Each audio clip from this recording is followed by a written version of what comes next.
ಕಲ್ಲನಾಗರ ಕಂಡರೆ ಹಾಲೆರೆ ಎಂಬರು, ದಿಟನಾಗರ ಕಂಡರೆ ಕೊಲ್ಲೆಂಬರಯ್ಯ.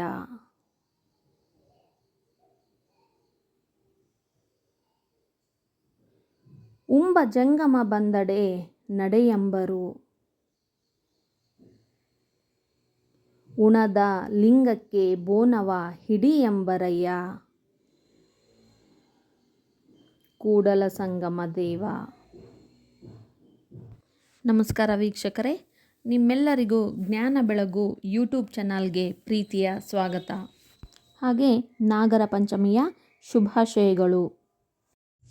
ಇಂದು ನಾವು ನಾಗರ ಪಂಚಮಿ ಹಬ್ಬದ ಬಗ್ಗೆ, ಅಂದರೆ ಹಬ್ಬದ ಆಚರಣೆ ವಿಧಾನಗಳು ಮತ್ತು ಪೂಜೆಯ ಬಗ್ಗೆ ವಿವರವಾಗಿ ತಿಳಿಯೋಣ.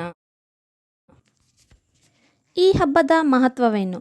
ಈ ಹಬ್ಬದ ದಿನದಂದು ನಾಗದೇವರನ್ನ ಪೂಜಿಸಿ ಮನೆಯ ಸೌಭಾಗ್ಯ ಮತ್ತು ಸುಖ ಶಾಂತಿಯ ಹೆಗ್ಗಳಿಕೆಯನ್ನು ವಿನಂತಿಸಿಕೊಳ್ಳುತ್ತಾರೆ. ಈ ಹಬ್ಬನ ಯಾಕೆ ಆಚರಿಸ್ತಾರೆ ಅಂದರೆ, ಇದು ವರ್ಷದಲ್ಲಿ ಬರುವ ಎಲ್ಲ ಹಬ್ಬಗಳಲ್ಲಿ ಮೊದಲನೇ ಹಬ್ಬ. ನಾಗದೇವತೆಗಳನ್ನು ಪೂಜಿಸಿ ತಮ್ಮ ಕುಟುಂಬಕ್ಕೆ ಆಶೀರ್ವಾದವನ್ನು ಪಡೆದರೆ ತಮ್ಮ ಜೀವನದಲ್ಲಿ ಯಾವ ದೋಷವೂ ಆಗದೆ ಸುಖ ಶಾಂತಿ ಸೌಭಾಗ್ಯ ತುಂಬಿರುತ್ತದೆ ಎನ್ನುವ ದೃಷ್ಟಿಯಿಂದ ಆಚರಿಸಲಾಗುತ್ತದೆ. ಈ ನಾಗರ ಪಂಚಮಿ ಹಬ್ಬಕ್ಕೆ ಸಿದ್ಧತೆ ಹೇಗೆ ಮಾಡಬೇಕು, ಇದನ್ನು ಹೇಗೆ ಆಚರಿಸಬೇಕು ಅಂದರೆ, ಬೆಳಿಗ್ಗೆ ಬೇಗ ಎದ್ದು ಮೊದಲು ಮನೆಯ ಆವರಣವನ್ನೆಲ್ಲ ಸ್ವಚ್ಛಗೊಳಿಸಬೇಕು.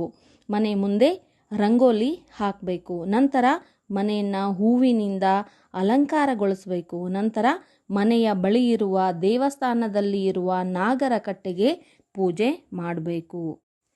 ಅಂದರೆ ನಾಗದೇವತೆಯನ್ನು ಪೂಜಿಸಿ ನಾಗದೇವನಿಗೆ ಹಾಲು ಎರೆಯುತ್ತಾರೆ. ಇದು ವರ್ಷದ ಮೊದಲ ಹಬ್ಬವಾಗಿರುವುದರಿಂದ ಅತ್ಯಂತ ಸಂಭ್ರಮ ಸಡಗರದಿಂದ ಆಚರಿಸ್ತಾರೆ. ಈ ನಾಗರ ಪೂಜೆಯಲ್ಲಿ ಎರೆಯುವ ಹಾಲು ಶುದ್ಧತೆಯ ಪ್ರತೀಕ, ಬೆಲ್ಲ ಮಧುರತೆಯ ಪ್ರತೀಕ, ಹಣ್ಣುಗಳು ಸಫಲತೆಯ ಪ್ರತೀಕ. ಇವೆಲ್ಲವುಗಳನ್ನು ನಾಗದೇವರಿಗೆ ಸಮರ್ಪಿಸಿ ನಮ್ಮ ಜೀವನದಲ್ಲೂ ಇವುಗಳಂತೆ ಶುದ್ಧತೆ, ಮಧುರತೆ ಮತ್ತು ಸಫಲತೆ ಬರಲಿ ಎಂದು ಪ್ರಾರ್ಥಿಸುತ್ತಾರೆ. ಇದು ನಾಗಪೂಜೆಯ ಆಚರಣೆ, ಪೂಜಾ ವಿಧಾನ ಮತ್ತು ಹಬ್ಬದ ಮಹತ್ವ. ಈ ವಿಡಿಯೋ ಇಷ್ಟವಾದರೆ ಲೈಕ್ ಮಾಡಿ, ಶೇರ್ ಮಾಡಿ, ನಮ್ಮ ಚಾನಲ್ಗೆ ಸಬ್ಸ್ಕ್ರೈಬ್ ಮಾಡಿ. ಬೇರೇನು ವಿಶೇಷ ಹಬ್ಬದ ಬಗ್ಗೆ ಕೇಳಲು ಇಚ್ಛಿಸುತ್ತೀರಾ? ಹಾಗಾದರೆ ಕಮೆಂಟ್ ಮಾಡಿ ತಿಳಿಸಿ. ಧನ್ಯವಾದಗಳು.